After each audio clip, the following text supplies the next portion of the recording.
morning everyone! Happy Saturday po sa inyong lahat.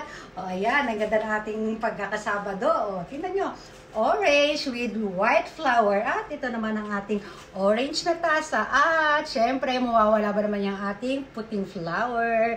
Tcharan! O, diba? May tangkay-tangkay pa. Nakita yung mga tangkay dyan. O, diba? At higit sa lahat, nako, special ulit ang ating tinapay. Tinapay for today!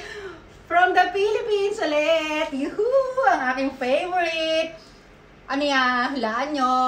Spanish bread! Woo! O, diba? Alam, paborito ko talaga to guys eh. Talagang pinahanap ko to kay Erich Nick. Ano pa siya? Medyo ano pa. Pinost ko siya kanina, kaya medyo crunchy siya. Tapos, ito siya nga pala guys. Ipapakiusap ako sa inyo. Yung mga magkakamag-anak naman sana, o yung mga mag-asawa dyan na yung magpapasa ng entries, wag naman po sana yung yung pareho kayo nang ipapasa ng entries ninyo. Effort naman po tayo. Please, help me naman. Kasi magkaroon tayo ng ads. Ano yan, para the more ads, the more entry tayo. Kasi iba kasi meron hindi ko po nilalahat kayo ano lang po ito, paalala lang po natin ito, na po natin, sikapin po natin magkaroon tayo ng sarili nating entry. O, parang help nyo na rin po sa akin ito, ha?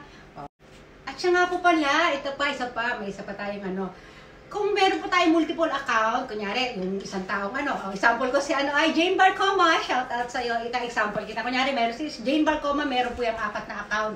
Pero lahat ng account niya, lahat po yan, active po yan lahat, nag-i-engage, lahat po yan ay top engagers. Meron silang top fan badge sa akin. Ano po, yung mga ganyan po, maraming account, isang account na lang po ang gamitin ninyo para kasi only entry naman po tayo ganyan. Basta isang katulad, si Inday Ace din, ayan, meron siyang account ng anak niya, account ng asawa niya, ganyan. Si Erich Mick din. May dalawang account niya si Erich Mick, tapos bukod pa yun sa mga anak niya. Pero yung mga anak niya, nag-handle ng mga anak niya talaga. Ayan, para hindi po tayo mahirapan mag-switch. Okay lang po yan kasi kahit maka 100 entries pa po kayo sa isang account ninyo, okay lang po yan. Para ayun, ilan lang tayo, tapos ayun, marami tayong entry bawat isa. Paabot nyo kahit 100 entries, okay lang kasi nga only entry nga po tayo, ha?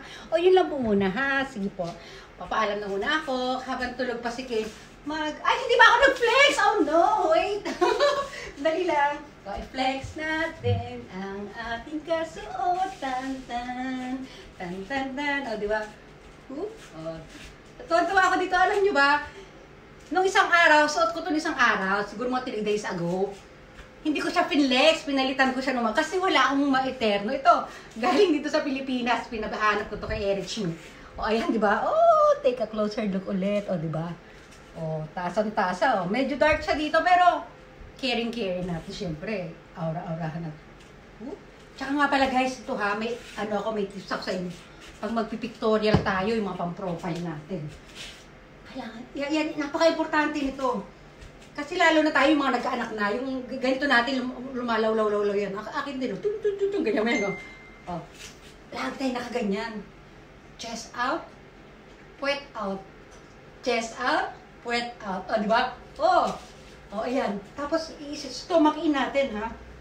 Ganyan, kung mapapansin nyo, lagi ako nakaganyan. Kasi tinan nyo, nakakalit ng bracket. Pag ganyan yan, tinan nyo ang kaibahan. Ang laki, di ba? Pero pag ginanya mo, nasan ka na? Malaking braso. Nandito ang maliit na braso. Yan po ang technique. Yan. May tips na ako para sa inyo guys, ha? Sige, sana po may natutunan kayo. Yan na po muna. Bye!